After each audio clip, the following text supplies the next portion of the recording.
ಆಗಿ ದುಡುಕು ಅಂತ ಲಕ್ಷ್ಮಣನ ಬಗ್ಗೆ ಆಡಿಕೊಳ್ಳುವುದುಂಟು ಕೆಲವರು.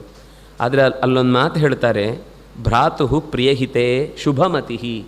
ಅವನು ಶುಭಮತಿ, ತಪ್ಪು ಮನಸ್ಸಿನವನಲ್ಲ, ಎಡವು ಬುದ್ಧಿಯವನಲ್ಲ, ದುಡುಕಿನ ಸ್ವಭಾವದವನಲ್ಲ.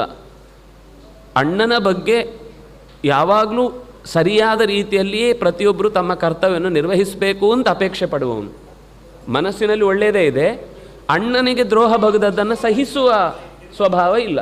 ಅಣ್ಣನ ಮೇಲಿನ ಪ್ರೀತಿ ಕಾರಣ. ಅದು ಪ್ರೀತಿಯಿಂದಾಗಿ ಅವನಿಗೆ ನೋವಾದಾಗ ಅದನ್ನು ಸಹಿಸಲಿಕ್ಕೆ ನನ್ನ ಹತ್ರ ಶಕ್ತಿ ಇಲ್ಲ ಅನ್ನುವ ದೃಷ್ಟಿಯಿಂದ ಈ ಕೋಪದ ಮಾತುಗಳನ್ನು ಕೆಲವೊಮ್ಮೆ ಆಡಿದ್ದನ್ನು ನಾವು ನೋಡ್ತೇವೆ.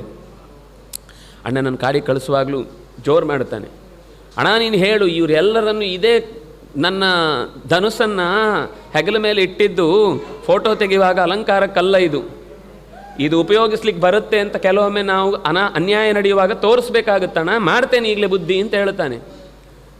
ಸಮಾಧಾನ, ನಿನಗೆಷ್ಟು ರೋಷ ಇದೆಯೋ ನನಗೂ ಅಷ್ಟೇ ಶಕ್ತಿ ಇದೆ, ರೋಷ ಇದೆ, ಆದರೆ ಯಾವ ಕಾಲದಲ್ಲಿ ತೋರಿಸ್ಬೇಕು ಅನ್ನೋದು ಮುಖ್ಯ ಆಗುತ್ತೆ ಅಂತ ಸಮಾಧಾನ ಮಾಡಿ ಆಮೇಲೆ, ಹಾಗಾದರೆ ನಾನು ನಿನ್ನ ಜೊತೆಗೆ ಹೊಡ್ತೇನೆ, ನಾನು ಈ ಜಾಗದಲ್ಲಿ ನೀನು ಇಲ್ಲದ ಜಾಗದಲ್ಲಿ ಇದ್ದ ಅಭ್ಯಾಸ ಇಲ್ಲ ನನಗೆ, ನೀನೆಲ್ಲಿದೆಯೋ ಅದು ನಂಗೆ ಅಯೋಧ್ಯೆ, ನೀನು ಎಲ್ಲಿದೆಯೋ ಅದೇ ನನಗೆ ಎಲ್ಲ ಜಗತ್ತಿನ ಎಲ್ಲ ಸುಖಗಳು ಕೂಡ ಅಂತ ಹೀಗೆ ಆತ್ಮೀಯತೆ ತೋರಿಸಿದ್ದು ಪ್ರೀತಿಯ ಭರದಿಂದ.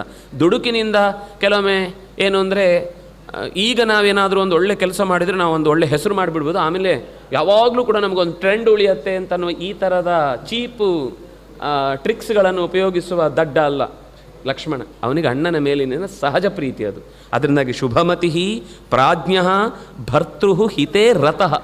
ಅಣ್ಣನ ಮೇಲಿನ ಪ್ರಿಯ ಹಿತೆ, ಅಣ್ಣನ ಮೇಲಿನ ಪ್ರೀತಿಗೋಸ್ಕರ ಕೆಲವೊಮ್ಮೆ ಕೋಪ ಮಾಡಿಕೊಳ್ಳುತ್ತಾನೆ ಲಕ್ಷ್ಮಣ.